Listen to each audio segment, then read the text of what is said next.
Hi dears, എല്ലാവർക്കും പുതിയൊരു വീഡിയോയിലേക്ക് സ്വാഗതം. അപ്പം നമ്മുടെ കാശ്മീർ സീരീസിൻ്റെ സെക്കൻഡ് വീഡിയോ ആണ്. അപ്പം നമ്മൾ ഫസ്റ്റ് ഡേ തന്നെ ശ്രീനഗർ എയർപോർട്ടിൽ വന്നിട്ട് അവിടെ നിന്ന് നേരെ നമ്മൾ ഹോസ്റ്റലിലേക്കാണ് പോയത്. അപ്പോൾ ഒരു ഈവനിങ് ഒക്കെ ആയപ്പോഴേക്ക് ഹോസ്റ്റലിലെത്തി നമ്മൾ റെസ്റ്റൊക്കെ ചെയ്തതിന് ശേഷം നമ്മൾ രാവിലെ മോർണിംഗ് തന്നെ എണീറ്റു കേട്ടോ. അപ്പോൾ മോർണിംഗ് തന്നെ എണീറ്റിട്ട് കാശ്മീരിലെ വ്യൂ ഒക്കെ ഒന്ന് നടന്ന് കാണാമെന്ന് വിചാരിച്ചിട്ട് നമ്മളൊരു മോർണിംഗ് വാക്കിന് ഇറങ്ങിയതാണ്. അപ്പോൾ നമ്മൾ ശ്രീനഗറിലാണ് സ്റ്റേ ചെയ്തത്. ശ്രീനഗറിലെ ഹോസ്റ്റൽ എന്ന് പറയുമ്പോൾ എല്ലാവർക്കും അറിയാമായിരിക്കും എന്ന് വിചാരിക്കുന്നു. ഒരുപാട് ഫ്രണ്ട്സ് ഗ്യാങ് ഒക്കെ ആയിട്ട് വന്നിട്ട് നമുക്ക് ഒരുമിച്ച് സ്റ്റേ ചെയ്യാനൊക്കെ പറ്റുന്ന സ്ഥലമാണ്. അപ്പോൾ നമ്മൾ ഹോസ്റ്റലിൽ ആണ് നൈറ്റ് സ്റ്റേ ചെയ്ത് കേട്ടോ. അപ്പോൾ നമ്മൾ അവിടെ നിന്ന് മോർണിംഗ് വാക്കിന് വേണ്ടിയിട്ട് വന്നതാണ്. അപ്പോൾ നല്ല ഭംഗിയാണ് കാശ്മീരിലെ ആ ഒരു മോർണിംഗ് വാക്ക് ചെയ്തു വരുമ്പോൾ. ഇങ്ങനെ ആ ഒരു കാശ്മീർ ഡാൽ ലേക്കിൻ്റെ സമീപത്ത് വന്നിട്ട് ഇതുപോലത്തെ ഒരു വ്യൂ കാണാനായിട്ട് ഭയങ്കര ബ്യൂട്ടിഫുൾ ആണ്. രാവിലെ ആ ഒരു സൂര്യൻ ഉദിച്ചു വരുമ്പോൾ ഈ ഒരു കാശ്മീർ ആ ഒരു മൗണ്ടൻസിലൊക്കെ ഒരു ഗോൾഡൻ കളർ വരും കേട്ടോ. അപ്പോൾ നല്ല രസമാണ് ആ മൗണ്ടൻ വ്യൂവും ആ ഒരു വാട്ടറിൻ്റെയൊക്കെ ആ ഒരു വ്യൂ ഒക്കെ കാണാൻ നല്ല രസമാണ്. ഇവിടെ നിന്ന് നോക്കുമ്പോൾ നല്ലൊരു ഗോൾഡൻ കളറായിട്ടാണ് നമുക്ക് ഫീൽ ചെയ്യുന്നത്. അപ്പോൾ ഭയങ്കര ബ്യൂട്ടിഫുള്ളാണ്. അപ്പോൾ നമ്മൾ രാവിലെ തന്നെ കുറേ നേരം ഇതിൽ കൂടെയൊക്കെ മോർണിംഗ് വാക്ക് ചെയ്തു. അപ്പോൾ നമ്മുടെ ഹോസ്റ്റലിൽ നിന്ന് ഏകദേശം ഒരു 2 കിലോമീറ്ററോളം ഞങ്ങൾ നടന്നു കേട്ടോ. അപ്പോൾ നമുക്ക് ഇവിടെ വന്നിട്ട് ഇങ്ങനെ നമ്മൾ ഇവിടുത്തെ വേറെ പാക്കേജ് കാര്യങ്ങളൊന്നും അല്ല എടുത്ത്, നമ്മൾ ഹോട്ടലിലെ സ്റ്റേ ഒക്കെ മാത്രമാണ് നമ്മൾ പാക്കേജ് വഴി എടുത്തത്. അല്ലാതെ നമ്മുടെ ട്രാവലൊക്കെ നമ്മൾ തന്നെ ചെയ്യുമായിരുന്നു. അപ്പോൾ നമ്മൾ മോർണിംഗ് ഇവിടെ വന്നിട്ട് ഒന്ന് എക്സ്പ്ലോർ ചെയ്യാമെന്ന് വിചാരിച്ച് വന്നതാണ്. അപ്പോൾ ഡാൽ ലേക്കിൻ്റെ അടുത്ത് വന്നിട്ട് നമ്മൾ കുറേ വീഡിയോസും ഫോട്ടോസൊക്കെ എടുത്തു. അപ്പോൾ നല്ല രസമാണ്. അപ്പോൾ ഇവിടെ മോർണിംഗ് വരുമ്പോൾ തന്നെ ഇവിടെ ഷിക്കാര റൈഡ് സ്റ്റാർട്ട് ചെയ്യും. അപ്പോൾ അത് സ്റ്റാർട്ട് ചെയ്തിട്ടുണ്ടായിരുന്നില്ല, കാരണം ഞങ്ങൾ അതിരാവിലെ തന്നെ വന്നായിരുന്നു. അപ്പോൾ ഷിക്കാരയൊക്കെ സ്റ്റാർട്ട് ചെയ്യുന്നത് ഒരു 7 മണിയൊക്കെ ആകുമ്പോഴാണ്. അപ്പോൾ നമ്മൾ അതിന് മുന്നേ വന്നുകൊണ്ട് ഷിക്കാര സ്റ്റാർട്ട് ചെയ്തിട്ടുണ്ടായില്ല. പക്ഷേ ഇവിടെ നിൽക്കുമ്പോൾ കുറേ ഷിക്കാരകളൊക്കെ ഇവിടെ നിൽക്കുന്ന കാണാം. അപ്പോൾ കാശ്മീരിൻ്റെ ഏറ്റവും വലിയ, ശ്രീനഗറിലെ ഏറ്റവും വലിയ ഹൈലൈറ്റ് എന്ന് പറയുന്നത് ഇവിടുത്തെ ഷിക്കാര റൈഡ് തന്നെയാണ്. അപ്പോൾ പല പല കച്ചവടത്തിന് വേണ്ടിയിട്ടും എല്ലാം ഇവർ ഈ ഒരു ഷിക്കാരയാണ് യൂസ് ചെയ്യുന്നത്. ഇവിടുത്തെ നമ്മുടെ നാട്ടിലെ ബോട്ടിൻ്റെയൊക്കെ ആ ഒരു സെയിം രീതിയിൽ ഇവർ ആ ഒരു കാശ്മീർ ട്രഡീഷണൽ ആയിട്ടുള്ള രീതിയിൽ അവർ കച്ചവടമൊക്കെ നടത്തും. അപ്പോൾ നമുക്ക് ഈ ഒരു ഷിക്കാരയിൽ നമുക്ക് കാശ്മീരിൻ്റെ ട്രഡീഷണൽ ഡ്രിങ്ക് ആയിട്ടുള്ള കാവ കിട്ടും. കാവ എന്ന് പറയുന്നത് തന്നെ കാശ്മീരിൻ്റെ ഏറ്റവും ഇമ്പോർട്ടൻ്റ് ആയിട്ടുള്ള ഒരു ഡ്രിങ്ക് തന്നെയാണ്. നമ്മുടെ കുങ്കുമപ്പൂവും അതുപോലെ സ്പൈസസ് ഒക്കെ ചേർത്തിട്ടുണ്ടാക്കുന്നതാണ്. അപ്പോൾ ഈ ഒരു ഡാൽ ലേക്കിൽ വരുമ്പോൾ നമുക്ക് ഈ ഒരു ഷിക്കാരയിൽ കുറേ പേര് ഇതുപോലത്തെ മോർണിംഗ് കച്ചവടത്തിനൊക്കെ ആയിട്ട് പോകുന്നതൊക്കെ കാണാം. ഇവരെല്ലാത്തിനും ആശ്രയിക്കുന്നത് ഈ ഒരു ഷിക്കാരയാണ്. അപ്പോൾ ഇതുപോലത്തെ കുറേ മനോഹരമായിട്ടുള്ള വ്യൂസൊക്കെ നമുക്ക് ഇവിടെ നിന്ന് കാണാൻ പറ്റും കേട്ടോ. അപ്പം നമ്മൾ ഒരു പ്ലാനിങ്ങും ഇല്ലാതെ ചുമ്മാ ഒന്ന് മോർണിംഗ് നടക്കാൻ വേണ്ടിയിട്ട് വന്നതാണ്. പക്ഷേ നടന്ന് നമ്മൾ ഏകദേശം ഒരു 2-3 കിലോമീറ്ററുകളോളം നടന്നു. കാരണം അത്രയും മനോഹരമായിട്ടുള്ള സ്ഥലമായതുകൊണ്ട് നമ്മളിങ്ങനെ നടന്ന് പോകും, ഓരോ മനോഹരമായിട്ടുള്ള കാഴ്ചകളൊക്കെ കണ്ടിട്ട്. അതുപോലെ ഈ ഒരു മോർണിംഗ് വ്യൂ കാണാനൊക്കെ നല്ല രസമായതുകൊണ്ട് നമുക്കിങ്ങനെ കുറേ നടക്കാനൊക്കെ തോന്നും കേട്ടോ രാവിലെ. അപ്പോൾ വലിയ തിരക്കുകളോ ബഹളങ്ങളോ ഒന്നുമില്ല, വളരെ നല്ല ആ ഒരു ശാന്തമായ അന്തരീക്ഷമാണ്. അപ്പോൾ നമുക്ക് എത്ര നടന്നാലും നമുക്ക് ബോറടിക്കുകയില്ല. അപ്പോൾ നമ്മൾ അങ്ങനെ നടന്നു വന്നപ്പോൾ ഇവിടെ ചെറിയൊരു ഷോപ്പ് കണ്ടു. അപ്പോൾ നമ്മൾ വിചാരിച്ചു ഇവിടെ നിന്ന് ഒരു കാവയൊക്കെ കുടിക്കാമെന്ന്. കാരണം നമ്മൾ ഒരു പുതിയ സ്ഥലത്ത് വന്നിട്ട് നമ്മൾ അവിടുത്തെ ആ ഒരു അവിടുത്തെ ട്രഡീഷണൽ ആയിട്ടുള്ള ഐറ്റംസൊക്കെ നമ്മൾ എക്സ്പീരിയൻസ് ചെയ്യണമല്ലോ. അങ്ങനെ ഞങ്ങൾ അവിടെ നിന്ന് കാവയൊക്കെ കുടിച്ചു. അപ്പോൾ ഈ ഒരു കാവയൊക്കെ കുടിച്ചിട്ട് ഞങ്ങൾ നേരെ ഇങ്ങനെ നടന്നു കേട്ടോ. അപ്പോഴേക്കും ഇങ്ങനെ നമുക്ക് ആ ഒരു സൺറൈസിൻ്റെയൊക്കെ ആ ഒരു സൂര്യനൊക്കെ നന്നായിട്ട് ഉദിച്ചു വന്ന ആ ഒരു ഗോൾഡൻ കളർ ഫുൾ നമുക്ക് കാണാൻ പറ്റും. അപ്പോൾ നല്ല അടിപൊളി വ്യൂ ആണ്. അപ്പോൾ നമ്മൾ അങ്ങനെ അതൊക്കെ കണ്ട് ഫോട്ടോ എടുത്തു. അപ്പോൾ നമ്മൾ പോകുന്ന വഴിക്ക് കുറേ പട്ടാളക്കാരെയൊക്കെ കണ്ടു കേട്ടോ. അപ്പോൾ ഇവിടെ നോക്കിയാൽ നമുക്ക് പട്ടാളക്കാരെ ഇടയ്ക്ക് പോകുന്നതൊക്കെ നമുക്ക് കാണാൻ പറ്റും. കാരണം അത്രയും പ്രശ്നബാധിതമായിട്ടുള്ളൊരു സ്ഥലമാണ്, പക്ഷെ അത്രയും ബ്യൂട്ടിഫുൾ ആയിട്ടുള്ളൊരു സ്ഥലമാണ്. അതാണ് കാശ്മീരിൻ്റെ ഏറ്റവും വലിയ പ്രത്യേകത. അപ്പോൾ അങ്ങനെ ഞങ്ങൾ നടന്ന് അവശതയായി കഴിഞ്ഞപ്പോൾ നമുക്ക് അങ്ങനെ നമ്മൾ പ്രത്യേകിച്ച് പ്ലാൻ ചെയ്യാതെ ഇറങ്ങിയോണ്ട് തന്നെ നമ്മൾ കുറച്ചെത്തിയപ്പോഴേക്ക് ടയേർഡായി. അപ്പോൾ നമ്മളൊരു ഓട്ടോ കണ്ടപ്പോൾ ഒരു വയസ്സായ ഒരു അപ്പാപ്പനാണ് ആ ഓട്ടോ ഓടിച്ചേട്ടാ. അപ്പോൾ നമുക്ക് ട്യൂലിപ്പ് ഗാർഡനിൽ പോകാമെന്നുള്ള രീതിയിൽ നമ്മൾ ആ ഓട്ടോയിൽ കയറി നേരെ ട്യൂലിപ്പ് ഗാർഡനിലേക്ക് എത്തി. പക്ഷേ ട്യൂലിപ്പ് ഗാർഡൻ ഞങ്ങൾ നടന്നു വന്നതിൻ്റെ തൊട്ടടുത്ത് തന്നെയായിരുന്നു. പക്ഷേ ആ ഓട്ടോയിൽ കയറിയിട്ട് ആ ഒരു അപ്പാപ്പൻ നമ്മുടെ നിന്ന് ഒരു 500 രൂപ വാങ്ങിയിട്ടുണ്ടായിരുന്നു. അപ്പോൾ കാശ്മീരിൽ വരുമ്പോൾ ഏറ്റവും വലിയ സ്കാം എന്ന് പറയുന്നത് ഇവിടുത്തെ ആൾക്കാർ നമ്മളെ ഭയങ്കരമായിട്ട് പറ്റിക്കും. ഒരു ചെറിയ ഡിസ്റ്റൻസ് ഉണ്ടെങ്കിൽ പോലും അവർ 1000, 500 ഒക്കെ ആയിട്ട് ചാർജ് ചെയ്യും. അപ്പോൾ അതാണ് ഇവിടുത്തെ നമ്മുടെ ഏറ്റവും വലിയ പറ്റിപ്പ് എന്ന് പറയുന്നത്. അപ്പോൾ നമ്മൾ വിചാരിച്ച് സാരമില്ല, നമ്മൾ ഫസ്റ്റ് ടൈം ആയതുകൊണ്ട് നമ്മൾ കുഴപ്പമില്ല, നമുക്കൊന്നും ചെയ്യാനും പറ്റില്ല. കാരണം നമ്മൾ കയറി കഴിയുമ്പോൾ അവർ റേറ്റ് പറയില്ല.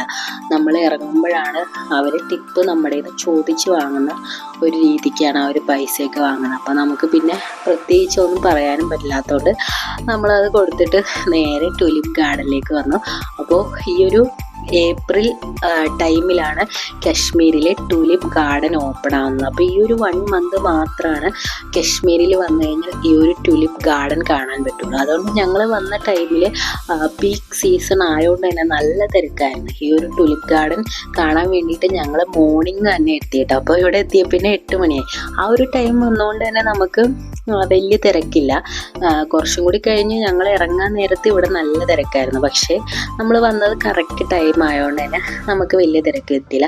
അപ്പോൾ നമ്മൾ ഇവിടെ എൻട്രി ഫീസ് ഉണ്ട്. എൻട്രി ഫീസൊക്കെ എടുത്തിട്ട് നമ്മൾ നേരെ അകത്തേക്ക് കയറി. അപ്പോൾ അകത്തേക്ക് കയറിയപ്പോൾ ഇവിടെ ഫുള്ള് മലയാളികൾ, എവിടെ നോക്കിയാലും മലയാളം സംസാരിക്കുന്ന ആൾക്കാരെ മാത്രമേ കാണാനും. അപ്പോൾ നമ്മൾ വിചാരിച്ചു കേരളത്തിൽ നിന്ന് എല്ലാവരും കാശ്മീരിലേക്ക് എത്തിയോന്ന്, കാരണം അത്രയധികം മലയാളികളാണ്. അതുകൊണ്ട് തന്നെ നമുക്ക് ഫോട്ടോസും വീഡിയോസൊക്കെ എടുക്കാനായിട്ട് ബുദ്ധിമുട്ടുണ്ടായില്ല. കാരണം അവരോട് പറഞ്ഞു കഴിഞ്ഞാൽ അവർ നമുക്ക് എടുത്തു തരാനും നമ്മൾ തിരിച്ചെടുത്ത് കൊടുക്കുക. അപ്പോൾ അങ്ങനത്തെ ഒരു രീതിയിലായിരുന്നു. ഇവിടെ വന്നപ്പോൾ ഫുള്ള് മലയാളികളും എല്ലാവരും ഉണ്ട്. അപ്പോൾ ഈ ഒരു ട്യൂലിപ്പ് ഗാർഡൻ കാണാൻ വേണ്ടിയിട്ട് അത്രയ്ക്ക് നല്ല തിരക്കായിരുന്നു കേട്ടോ. അപ്പോൾ എൻ്റെ ലൈഫിൽ ഫസ്റ്റ് ടൈമാണ് ഞാൻ ഈ ഒരു ട്യൂലിപ്പ് ഗാർഡൻ എക്സ്പീരിയൻസ് ചെയ്യുന്നത് കേട്ടോ. അപ്പോൾ വളരെ ബ്യൂട്ടിഫുള്ളാണ്. ഞാൻ സിനിമയിൽ മാത്രമാണ് ഈ ഒരു ട്യൂലിപ്പ് ഗാർഡൻ കണ്ടിട്ടുള്ളൂ. അപ്പോൾ എനിക്ക് ഭയങ്കര ആഗ്രഹമായിരുന്നു ട്യൂലിപ്പ് ഗാർഡൻ കാണണമെന്നുള്ളത്. കാശ്മീർ എന്ന് പറയുന്നത് തന്നെ എൻ്റെ ഒരു ഡ്രീം ഡെസ്റ്റിനേഷനാണ്. കാരണം ഭയങ്കര ആഗ്രഹമായിരുന്നു കാശ്മീർ പോകണം എന്നൊക്കെ ഉള്ളത്. അപ്പോൾ ഈ ഒരു ട്യൂലിപ്പ് ഫെസ്റ്റിവലിന് തന്നെ വരാൻ പറ്റിയത് ഭയങ്കര ഭാഗ്യമായിട്ട് ഞാൻ വിചാരിക്കുകയാണ്. കാരണം ഇവിടെ വന്നപ്പോൾ ഈ ഒരു ട്യൂലിപ്പ് ഗാർഡനൊക്കെ കണ്ടപ്പോൾ ഭയങ്കര ബ്യൂട്ടിഫുൾ ആയിട്ടുള്ള ഫ്ലവേഴ്സും എല്ലാം ഇങ്ങനെ കുറേ ഏക്കറുകളോളം ഇങ്ങനെ ഈ ഒരു ട്യൂലിപ്പ് മാത്രമാണ്. അപ്പോൾ പല കളേഴ്സിൽ നമുക്ക് ട്യൂലിപ്പ് ഇവിടെ വരുമ്പോൾ കാണാൻ പറ്റും. അപ്പോൾ ഭയങ്കര ബ്യൂട്ടിഫുള്ളാണ്. എന്തൊക്കെ കളറിലുള്ള ട്യൂലിപ്സാണ് ഇവിടെ ഉള്ളതെന്ന് പറയാം. അപ്പോൾ ഈ ഒരു ഇതൊന്ന് എക്സ്പീരിയൻസ് ചെയ്യാന്ന് പറഞ്ഞാൽ എനിക്ക് ഭയങ്കര സന്തോഷമായി. കാരണം രാവിലെ എണീറ്റ് വന്ന് നമ്മൾ അങ്ങനെ ട്യൂലിപ്പ് ഗാർഡനിലേക്ക് പോകണമെന്ന് പ്ലാൻ ഉണ്ടായിരുന്നില്ല. നമ്മൾ പെട്ടെന്ന് എന്താ പറയുക മോർണിംഗ് വാക്കിന് വന്നപ്പോൾ നമ്മൾ എന്നാൽ പിന്നെ ട്യൂലിപ്പ് ഗാർഡനും കൂടി കണ്ടിട്ട് വരാമെന്നുള്ള മൈൻഡിൽ നമ്മൾ വന്നതാണ്. അപ്പോൾ നമ്മൾ ഒട്ടും എക്സ്പെക്റ്റ് ചെയ്യാതെ വരുമ്പോൾ ഉള്ള യാത്രകൾ നമ്മൾ കൂടുതൽ മനോഹരമാവാറുണ്ടെന്ന് പറഞ്ഞു കേട്ടിട്ടില്ലേ. അപ്പോൾ അതുപോലത്തെ ഒരു എക്സ്പീരിയൻസ് ആയിരുന്നു ഈ ഒരു ട്യൂലിപ്പ് ഗാർഡൻ കാണാൻ വേണ്ടിയിട്ട് വന്നത് കേട്ടോ. അപ്പോൾ നമ്മൾ മോർണിംഗ് എണീറ്റ് വന്നിട്ട് ട്യൂലിപ്പ് ഗാർഡൻ കാണുമ്പോൾ ഉള്ളൊരു സന്തോഷം പറഞ്ഞറിയിക്കാൻ പറ്റാത്തതാണ്. അപ്പോൾ ഏഷ്യയിലെ തന്നെ ഏറ്റവും വലിയ ട്യൂലിപ്പ് ഗാർഡനാണ് നമ്മുടെ കാശ്മീരിലുള്ള ശ്രീനഗറിലുള്ള ഈ ഒരു ട്യൂലിപ്പ് ഗാർഡൻ. അപ്പോൾ ഇന്ദിരാഗാന്ധി ട്യൂലിപ്പ് ഗാർഡൻ എന്നാണ് അറിയപ്പെടുന്നത്. അപ്പോൾ ഇന്ദിരാഗാന്ധിയുടെ ഓർമ്മയ്ക്ക് വേണ്ടിയിട്ടാണ് നമ്മൾ ഇവിടെ ഈ ഒരു ട്യൂലിപ്പ് ഗാർഡൻ ഫെസ്റ്റിവലൊക്കെ നടക്കുന്നത് തന്നെ. അപ്പോൾ ഏകദേശം 17 ലക്ഷം ട്യൂലിപ്പ് ഫ്ലവേഴ്സാണ് ഇവിടെ ഈ ഒരു ടുലിപ്പ് സീസണിൽ നമുക്ക് ഇവിടെ വന്ന് കാണാൻ പറ്റുക. അപ്പോൾ ഏകദേശം ഒരു 75-ലധികം വെറൈറ്റി ടുലിപ്സും ഈ ഒരു ഗാർഡനിലുണ്ട്. അപ്പോൾ ഈ ഒരു ടുലിപ്പ് ഗാർഡൻ സെറ്റ് ചെയ്തിരിക്കുന്നത് തന്നെ ഏകദേശം ടുലിപ്പ് തൈകളൊക്കെ നട്ടു തുടങ്ങുന്നത് ഈ ഒരു വർഷത്തിൽ ആണെങ്കിലും ഇതിൻ്റെ ഈ ഒരു പൂക്കളുടെ സീസൺ എന്ന് പറയുന്നത് ഈ ഒരു ഏപ്രിൽ മെയ് സീസണാണ്. അപ്പോൾ കാശ്മീരിലെ ഏറ്റവും ബ്യൂട്ടിഫുൾ ആയിട്ടുള്ള ആ ഒരു സ്പ്രിംഗ് സീസണിലാണ് ഈ ഒരു ടുലിപ്പ് ഫ്ലവേഴ്സ് ഉണ്ടാകുന്നത്. അപ്പോൾ ഈ ഒരു ടൈമിൽ ഈ ഒരു ടുലിപ്പ് പൂക്കൾ കാണാൻ വേണ്ടിയിട്ട് മാത്രം ഇങ്ങോട്ട് വരുന്ന ഒരുപാട് പേരുണ്ട്. ഈ ടുലിപ്പ് ഗാർഡൻ ഇവിടെ സെറ്റ് ചെയ്തേക്കുന്നത് തന്നെ ഓരോ കളേഴ്സിന് വേണ്ടിയിട്ട് സെപ്പറേറ്റ് അങ്ങനെയാണ്. അപ്പോൾ നല്ല രസമാണ്. ആ ഒരു ലോങ് വ്യൂ എന്നൊക്കെ പറയുമ്പോൾ നല്ല രസമാണ്. പല കളേഴ്സിൽ ഇങ്ങനെ അടക്കി വെച്ചിരിക്കുന്ന പോലെ ആട്ടോ ഈ ഒരു ടുലിപ്പ് ഗാർഡൻ സെറ്റ് ചെയ്തിരിക്കുന്നത്. അപ്പോൾ പല കളേഴ്സിലുള്ള ടുലിപ്സ് പൂക്കൾ നമുക്ക് ഇവിടെ വരുമ്പോൾ കാണാൻ പറ്റും. വൈറ്റും റെഡും ഓറഞ്ചും ഒക്കെ ആയിട്ട് നല്ല രസമാണ്. അപ്പോൾ ടുലിപ്പ് മാത്രമല്ല, ബദാം, അതുപോലെ തന്നെ വേറെ ഒരുപാട് ഫ്ലവേഴ്സൊക്കെ ഈ ഒരു ടൈമിലാണ് ഉണ്ടാകുന്നത്. അപ്പോൾ സ്പ്രിംഗ് സീസൺ എന്ന് പറയുന്നത് കശ്മീരിലെ എല്ലാ ഫ്ലവേഴ്സിൻ്റെയും ആ ഒരു എല്ലാത്തിലും നല്ല മനോഹരമായിട്ടുള്ള ഫ്ലവേഴ്സൊക്കെ ഉണ്ടാകുന്ന ഒരു ടൈമാണ്. അതുകൊണ്ട് തന്നെ നല്ല രസമാണ്, ഫുൾ കളർഫുള്ളായിട്ട്. അപ്പോൾ കശ്മീർ ഏത് ടൈമിൽ വന്നാലും ബ്യൂട്ടിഫുള്ളാണ്. അപ്പോൾ കശ്മീരിൻ്റെ ഏറ്റവും വലിയ പ്രത്യേകത ഏത് സീസണിലും കശ്മീർ വളരെ മനോഹരമാണ്. അത് സ്പ്രിംഗ് ആയിക്കോട്ടെ, വിൻ്റർ ആയിക്കോട്ടെ, സമ്മർ ആയിക്കോട്ടെ, ഏത് സീസണിലും കശ്മീർ വളരെ ബ്യൂട്ടിഫുള്ളാണ്. അപ്പോൾ എനിക്ക് കാശ്മീരിലെ വിൻ്റർ എക്സ്പീരിയൻസ് ചെയ്യണമെന്ന് ഭയങ്കര ആഗ്രഹമായിരുന്നു. പക്ഷെ അതുപോലെ തന്നെ ടുലിപ്പ് ഗാർഡൻ കാണണമെന്നും ഈക്വൽ ആഗ്രഹം തന്നെയായിരുന്നു. അപ്പോൾ രണ്ടും കൂടി ഒരുമിച്ച് പോസിബിൾ അല്ല. കാരണം ഈ ഒരു സ്പ്രിംഗ് സീസണിൽ നമുക്ക് മഞ്ഞ് കുറവായിരിക്കും, പക്ഷേ ഈ ഒരു ടുലിപ്പ് ഗാർഡൻ നമുക്ക് കാണാൻ പറ്റും. പക്ഷെ വിൻ്റർ സീസണിൽ വരുമ്പോൾ നമുക്ക് ഇതുപോലത്തെ ഫ്ലവേഴ്സോ ഒന്നും നമുക്ക് കാണാൻ പറ്റില്ല. ആ ഒരു മഞ്ഞ് എക്സ്പീരിയൻസ് ചെയ്യാനേ പറ്റുള്ളൂ. അപ്പോൾ ഞങ്ങൾ വിചാരിച്ചു ഈ ഒരു ടുലിപ്പ് ഗാർഡൻ കാണാം, പക്ഷേ ഇവിടെ സ്പ്രിംഗ് സീസണിലും മഞ്ഞ് ഉണ്ടാവുന്ന സ്ഥലങ്ങളുണ്ട്. അപ്പോൾ നമുക്ക് അവിടെ പോവാമെന്ന് വിചാരിച്ചു. അപ്പോൾ നമുക്ക് രണ്ട് ഈക്വൽ ആയല്ലോ. അപ്പോൾ അങ്ങനെയുള്ള രീതിയിലാണ് നമ്മൾ ഈ ഒരു ട്രിപ്പ് പ്ലാൻ ചെയ്ത് കേട്ടോ. അപ്പോൾ ഈ ഒരു ട്രിപ്പിന് വേണ്ടിയിട്ട് നമ്മളുടെ ഹോട്ടൽസ്, റൂംസ് എല്ലാം നമുക്ക് സെറ്റ് ചെയ്ത് തന്നത് നമ്മുടെ ഫ്രണ്ട് കൂടിയായിട്ടുള്ള കീർത്തിയാണ്. അപ്പോൾ കീർത്തിയാണ് നമുക്ക് കാശ്മീരിലെ A to Z എല്ലാ സ്ഥലങ്ങളിലെയും റൂംസ്, സ്റ്റേസ് ഒക്കെ നമുക്ക് സെറ്റ് ചെയ്ത് തന്നത്.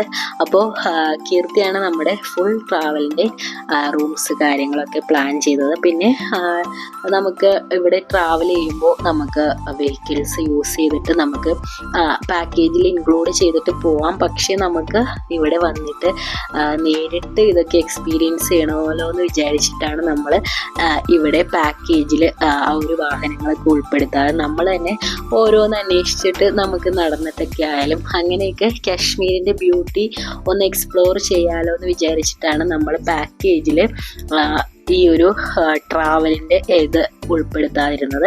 അപ്പോൾ റൂംസ് ആൻഡ് എല്ലാം സെറ്റ് ചെയ്തത് കീർത്തിയാണ്. അപ്പോൾ കീർത്തിയുടെ കോണ്ടാക്ട് നമ്പർ ഞാൻ കൊടുത്തിരിക്കാം. അപ്പോൾ കീർത്തി ഇതുപോലെ ഒരുപാട് ടൂർ പാക്കേജസ് ഒക്കെ ചെയ്യുന്ന ആളാണ്. അപ്പോൾ ഇന്ത്യയിൽ എവിടെയാണെങ്കിലും നമുക്ക് ട്രിപ്പ് പ്ലാൻ ചെയ്യുമ്പോൾ ധൈര്യമായിട്ട് നമുക്ക് കോണ്ടാക്ട് ചെയ്യാം. നമുക്ക് A to Z ആ ട്രിപ്പിനെ പറ്റിയിട്ടുള്ള ഫുൾ ഡീറ്റെയിൽസും കീർത്തി പറഞ്ഞുതരും. റൂംസ് ആയാലും ട്രാവൽസിൻ്റെ ആയാലും എക്സ്പെൻസ് കാര്യങ്ങളെല്ലാം നമുക്ക് സെറ്റ് ചെയ്ത് തരും. അപ്പോൾ ഞാൻ ഇവിടെ കോണ്ടാക്ട് നമ്പർ കൊടുത്തേക്കാം. അപ്പോൾ നിങ്ങളുടെ ട്രിപ്പൊക്കെ പ്ലാൻ ചെയ്യുമ്പോൾ ഡയറക്റ്റ് കോണ്ടാക്ട് ചെയ്താൽ മതി. അപ്പോൾ നമ്മൾ ഈ ഒരു ട്രിപ്പിൽ വളരെ ബഡ്ജറ്റ് ഫ്രണ്ട്ലി ആയിട്ടുള്ളൊരു യാത്രയായിരുന്നു. നമുക്ക് ഏറ്റവും കൂടുതൽ നമ്മുടെ ട്രിപ്പിന് വന്നത് നമ്മുടെ ഫ്ലൈറ്റ് എക്സ്പെൻസാണ്. കാരണം നമ്മൾ പെട്ടെന്ന് പ്ലാൻ ചെയ്ത് വന്നതുകൊണ്ട് തന്നെ ഫ്ലൈറ്റ് നമ്മൾ 2 സൈഡ് ഫ്ലൈറ്റാണ് എടുത്തത്. കാരണം നമുക്ക് ലീവ് കാര്യങ്ങളൊന്നും ഇല്ലാത്തതുകൊണ്ട് നമ്മൾ 2 സൈഡ് ഫ്ലൈറ്റ് എടുത്തതുകൊണ്ട് തന്നെ നമ്മുടെ ഏറ്റവും കൂടുതൽ വന്ന എക്സ്പെൻസ് എന്ന് പറയുന്നത് ഫ്ലൈറ്റ് ടിക്കറ്റിലാണ്. ബാക്കിയുള്ള കാര്യങ്ങളൊക്കെ നമ്മൾ ഇവിടുത്തെ ട്രാവൽ എക്സ്പെൻസൊക്കെ നമ്മൾ ബഡ്ജറ്റ് ഫ്രണ്ട്ലി ആയിട്ടാണ് ചെയ്തത്. അപ്പോൾ അതിൻ്റെ ഡീറ്റെയിൽസൊക്കെ നമ്മൾ വരും വീഡിയോസിൽ പറയുന്നതായിരിക്കും. അപ്പോൾ അതാ മനോഹരമായിട്ടുള്ള ടുലിപ്സിൻ്റെ കൂടുതൽ വിഷ്വൽസ് നിങ്ങൾ കണ്ടോളൂ. അപ്പോൾ നമ്മളിങ്ങനെ നടന്നു പോകുമ്പോൾ ഇതിൻ്റെ സെൻറ്ററിലായിട്ട് കുറേ മനോഹരമായിട്ടുള്ള മരങ്ങളുണ്ടായിരുന്നു കേട്ടോ. അപ്പോൾ ഇതൊന്നും എന്ത് മരമാണെന്ന് എനിക്ക് കറക്റ്റ് അറിയില്ല, പക്ഷെ ഫുള്ള് നല്ല ബ്യൂട്ടിഫുൾ ആയിട്ടുള്ള മരങ്ങളുണ്ടായിരുന്നു. ഇതുകൂടാതെ വേറെയും കുറേ ഫ്ലവേഴ്സ് ഉണ്ടായിരുന്നു. അപ്പോൾ ടുലിപ്പ് അല്ലാണ്ട് കാണുന്ന കുറേ ഫ്ലവേഴ്സും ഉണ്ടായിരുന്നു. അതുപോലെ തന്നെ കുറേ ശില്പങ്ങൾ ഇങ്ങനെ ഈ ഒരു ചെടികളൊക്കെ വെച്ചിട്ട് സെറ്റ് ചെയ്തിട്ടുണ്ടായിരുന്നു. അപ്പോൾ അതും കാണാൻ നല്ല രസമായിരുന്നു. അതായത് കണ്ടോ, ഈ ഒരു ബേഡിൻ്റെയൊക്കെ രീതിയിൽ ഇങ്ങനെ ചെടിയൊക്കെ സെറ്റ് ചെയ്ത് ഹാർട്ടിലൊക്കെ സെറ്റ് ചെയ്തിട്ട് അതിൻ്റെ താഴെയും ടുലിപ്സ് തന്നെയാണ് സെറ്റ് ചെയ്തേക്കുന്നത്. അപ്പോൾ ഇവിടെ എവിടെ നോക്കിയാലും ഈ ഒരു ടുലിപ്സ് തന്നെയാണ് നമുക്ക് കാണാൻ കഴിയുള്ളൂ.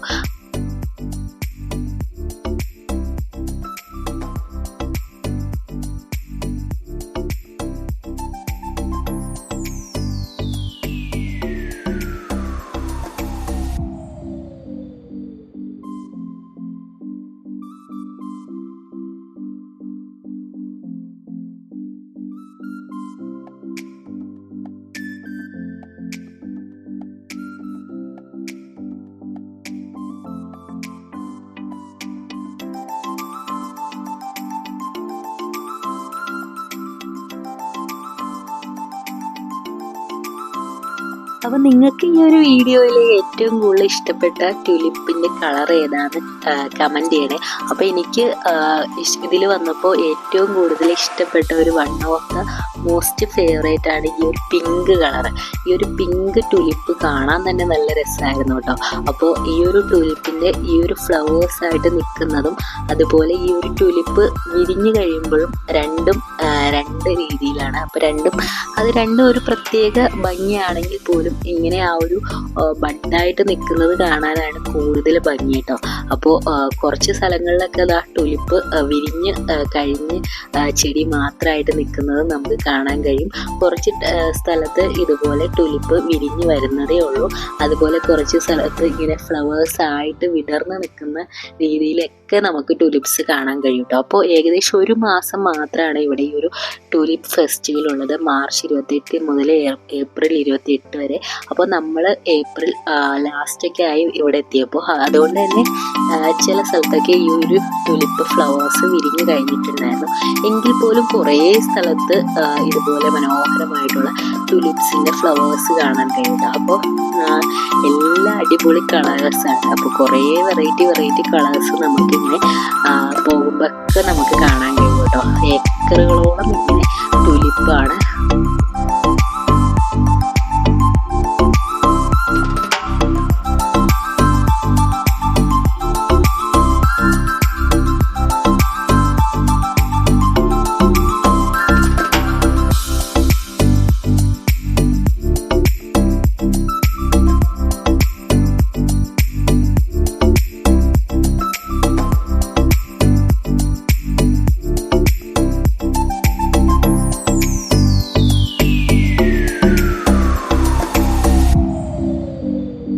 അങ്ങനെ നമ്മൾ ടുലിപ്പിൽ ഇതുപോലെ ടുലിപ്പ് ഗാർഡനിൽ വന്ന് ഇങ്ങനത്തെ മനോഹരമായിട്ടുള്ള കാഴ്ചകളൊക്കെ കണ്ടു കഴിഞ്ഞപ്പോൾ ഇതിൻ്റെ സെൻറ്ററിലായിട്ട് ഇതുപോലത്തെ ഒരു സെൻറ്റർ ഏരിയയിൽ ഒരു കുളമൊക്കെ പോലെ സെറ്റൊക്കെ ചെയ്തിട്ടുണ്ട്. അപ്പോൾ ഇത് ഏറ്റവും അറ്റത്തായിട്ടാണ്. അപ്പോൾ കുറേ ഇതുപോലത്തെ ചെയർസും നമുക്കിരിക്കാനുള്ള സ്പേസസും ഇതുപോലത്തെ ബ്യൂട്ടിഫുൾ ആയിട്ടുള്ള മരങ്ങളും എല്ലാം ഉണ്ട്. നല്ല രസമാണ്. അപ്പോൾ എന്താ പറയുക, ഇതിൻ്റെ ഒരു ബ്യൂട്ടി എന്ന് പറയുന്നത് ഇവിടെ വന്ന് എക്സ്പ്ലോർ ചെയ്യുമ്പോഴാണ് നമുക്ക് മനസ്സിലാവുന്നത്. അപ്പോൾ എനിക്കിത് കണ്ടു കഴിഞ്ഞിട്ട് നമ്മുടെ കിളി പോയ അവസ്ഥ എന്ന് പറയുന്നത് അത്രയും മനോഹരമായിട്ടുള്ള കാഴ്ചകളാണ്.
അങ്ങനെ ടുലിപ്പ് ഗാർഡനിലെ മനോഹരമായിട്ടുള്ള കാഴ്ചകളൊക്കെ കണ്ടു വന്നപ്പോൾ ഇതുപോലെ സെൻറ്ററിലായിട്ട് ഈ ഒരു വാട്ടർ ഫൗണ്ടൈൻ സെറ്റ് ചെയ്തിട്ടുണ്ട്. അപ്പോൾ ഈ ഒരു വാട്ടർ ഫൗണ്ടൈൻ്റെ സമീപത്തായിട്ട് നമുക്കൊരു റെയിൻബോ ഒക്കെ കാണാൻ കഴിഞ്ഞു കേട്ടോ. അപ്പോൾ നല്ല മനോഹരമായിട്ടുള്ളൊരു വ്യൂ ആയിരുന്നു, നല്ല രസമുണ്ടായിരുന്നു ആ ഒരു റെയിൻബോ വ്യൂ ഒക്കെ കേട്ടോ. അപ്പോൾ സൺറൈസും എല്ലാം നമുക്ക് കാണാൻ കഴിയും. ഇതുപോലെ മനോഹരമായിട്ടുള്ളൊരു സൺറൈസ് കണ്ടു. അപ്പോൾ അങ്ങനെ നമ്മൾ കുറേ ഫോട്ടോസ് വീഡിയോസൊക്കെ എടുത്തു. അപ്പോഴാണ് ഈ ബ്യൂട്ടിഫുൾ ആയിട്ടുള്ളൊരു മരം കണ്ടത്. ഈ ഒരു മരത്തിൻ്റെ ഇല തന്നെയാണ് ഇതിൻ്റെ പ്രത്യേകത. ഇത് കണ്ടില്ലേ, ഇത്രയും മനോഹരമായിട്ടുള്ളൊരു മരമാണ്. അപ്പോൾ നമ്മൾ അതിൻ്റെ ചോട്ടിൽ വന്ന് കുറേ റീൽസ് ഫോട്ടോസൊക്കെ എടുത്തു. അപ്പോൾ ഇതിൻ്റെ പേര് കറക്റ്റായിട്ട് അറിയില്ല, പക്ഷെ നല്ല രസമുണ്ടായിരുന്നു കേട്ടോ. അപ്പോൾ കണ്ട ഒരു ലൈറ്റ് ഗ്രീൻ കളർ ഇലയിലൊക്കെ വരുന്ന ഈ ഒരു മരം തന്നെയാണ് ഇവിടുത്തെ ഏറ്റവും വലിയ ഹൈലൈറ്റ്. അപ്പോൾ നല്ല രസമുണ്ടായിരുന്നു കേട്ടോ. അപ്പോൾ ഈ ടുലിപ്പ് ഗാർഡനിലെ ടുലിപ്പ് മാത്രമല്ല, എല്ലാത്തിനും അതിൻ്റേതായ ഒരു ബ്യൂട്ടി ഉണ്ട്. നല്ല രസമുണ്ടായിരുന്നു.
കിടന്ന ആവശ്യതയായിട്ടോ. കാരണം അത്രയധികം ഏക്കറിലാണ് ഈ ഒരു ടുലിപ്പ് ഗാർഡൻ ഉള്ളത്.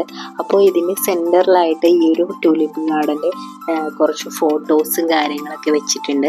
അപ്പോൾ ടുലിപ്പിൻ്റെ ഡീറ്റെയിൽസും കാര്യങ്ങളെല്ലാം വെച്ചിട്ട് ഇതിൻ്റെ സെൻറ്ററിൽ കുറേ ഫോട്ടോസൊക്കെ വെച്ചിട്ടുണ്ട് കേട്ടോ.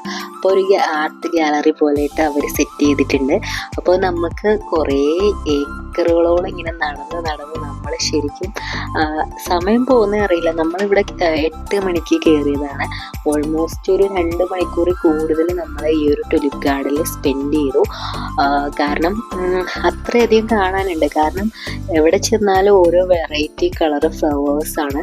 അപ്പോൾ ലാസ്റ്റൊക്കെ ആയപ്പോഴേക്കും നമ്മൾ അത്രയും ടയേർഡായി. കാരണം നമ്മൾ മോർണിംഗ് വാക്കിന് വേണ്ടിയിട്ട് വന്നതാണ്. അപ്പോൾ നമ്മൾ വെറുതെ ഒന്ന് നടക്കാൻ വേണ്ടി വന്ന് നമ്മൾ ടുലിപ്പ് ഗാർഡനിൽ വരെ എത്തി. അപ്പോൾ നമ്മൾ ബ്രേക്ക്ഫാസ്റ്റ് ഒന്നും കഴിക്കാതെ തന്നെ വന്നതുകൊണ്ട് നമ്മൾ ഇത്രയും നടന്നപ്പോൾ തന്നെ ടയേർഡായി. പക്ഷെ ഇവിടുത്തെ കാഴ്ചകൾ കണ്ട് തീരുന്നേ ഇല്ല. കാരണം അത്രയും മനോഹരമാണ്. അപ്പോൾ ഈ ഒരു ടുലിപ്പ് ഗാർഡൻ്റെ ഓപ്പോസിറ്റ് ആയിട്ട് നല്ലൊരു തടാകമൊക്കെ കാണാൻ പറ്റിയിട്ട്, അപ്പോൾ നല്ല ബ്യൂട്ടിഫുൾ ആയിട്ടുള്ളൊരു തടാകമാണ്. അതുപോലെ ഈ ഒരു മരത്തിൽ ഈ ഒരു ഫ്ലവേഴ്സ്, ഇത് ശരിക്കും എന്ത് ഫ്ലവറാണെന്ന് എനിക്കറിയില്ല. ഇവിടെ ഈ ഒരു ടൈമിൽ വരുമ്പോൾ ബദാമിലൊക്കെ ഫ്ലവേഴ്സ് പൂക്കും എന്ന് പറയുന്നത് കേട്ടിട്ടുണ്ട്. അപ്പോൾ ബദാമാണോ എന്ത് ഫ്ലവറാണെന്ന് എനിക്ക് കറക്റ്റ് അറിയില്ല. പക്ഷേ നല്ല രസമുണ്ടായിരുന്നു. നല്ലൊരു പിങ്ക് കളറിൽ ഇലയൊന്നും ഇല്ലാതെ ഫുൾ ഇങ്ങനെ ഫ്ലവേഴ്സ് മാത്രമായിരുന്നു. അതുപോലെ ഈ ഒരു വൈറ്റ് ചെടിയിൽ ഫുള്ള് പൂക്കളായിരുന്നു കേട്ടോ. അപ്പോൾ അതും നല്ല രസമായിരുന്നു. ആ പൂക്കളൊക്കെ ഇങ്ങനെ താഴെ വീണ് കിടക്കുന്നതൊക്കെ കാണാനായിട്ട് നല്ല രസമായിരുന്നു. അപ്പോൾ അങ്ങനെ നമ്മൾ ടുലിപ്പ് ഗാർഡനിലെ മനോഹരമായിട്ടുള്ള കാഴ്ചകളൊക്കെ കണ്ടിട്ട് അവിടെ നിന്ന് ഇറങ്ങുവാണ്. അപ്പോൾ ഏകദേശം ഒരു 3 അവേഴ്സെങ്കിലും നമ്മൾ ഈ ഒരു ടുലിപ്പ് ഗാർഡനിൽ സ്പെൻഡ് ചെയ്തിട്ടുണ്ടാവും. അപ്പോൾ എൻ്റെ ലൈഫിൽ ഏറ്റവും മറക്കാൻ പറ്റാത്ത ഒരു അടിപൊളി എക്സ്പീരിയൻസ് തന്നെയായിരുന്നു ഈ ഒരു ടുലിപ്പ് ഗാർഡൻ കാണുന്നതും എക്സ്പീരിയൻസ് ചെയ്യുന്നത് കേട്ടോ. അപ്പോൾ ഈ ഒരു വീഡിയോ നിങ്ങൾക്ക് ഇഷ്ടപ്പെട്ടു എന്ന് വിശ്വസിക്കുന്നു. അപ്പോൾ വീഡിയോ ഇഷ്ടപ്പെട്ട എല്ലാവരും ലൈക്ക് ചെയ്യാനും കമൻറ്റ് ചെയ്യാനും സബ്സ്ക്രൈബ് ചെയ്യാനും മറക്കല്ലേ.